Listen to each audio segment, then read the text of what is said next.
महिषासुर के जीवन का वर्णन करना इतना सहज नहीं है।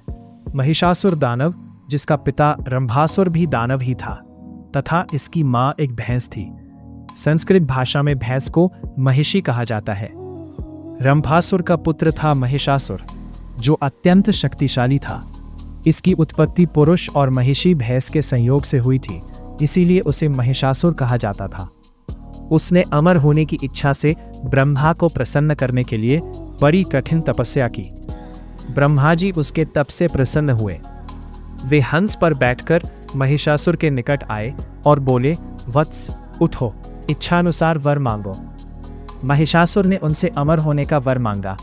ब्रह्मा जी ने कहा, वत्स, एक मृत्यु को छोड़कर जो कुछ भी चाहो मैं तुम्हें प्रदान कर सकता हूं, क्योंकि जन्मे हुए प्राणी का मरना तय होता है। महिषासुर ने बहुत सोचा और फिर कहा, ठीक है प्रभु, देवता, असुर और मानव, किसी से मेरी मृत्यु न हो। किसी स्त्री के हाथ से मेरी मृत्यु निश्चित करने की कृपा करें। ब्रह्मा जी एवं अस्तु कहकर अपने लोक चले गए।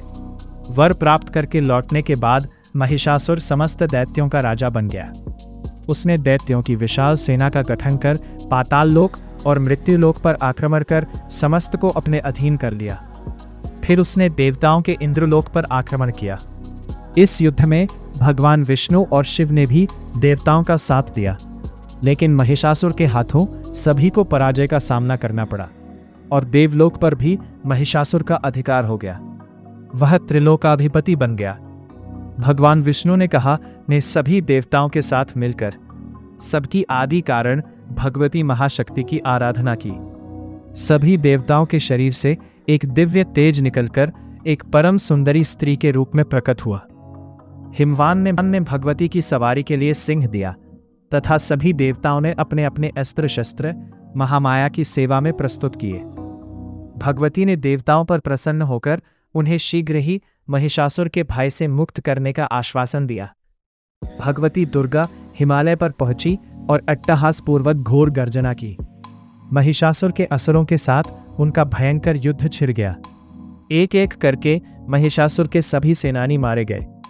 फिर विवश होकर महिषासुर को भी देवी के साथ युद्ध करना पड़ा।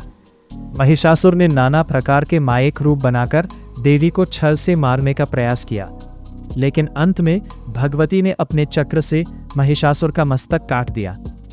कहते हैं कि देवी कात्यायनी को ही सभी देवों ने एक एक हथियार दिया था और उन्हीं दिव्य हथियारों से युक्त होकर देवी ने महिषासुर के साथ युद्ध किया था।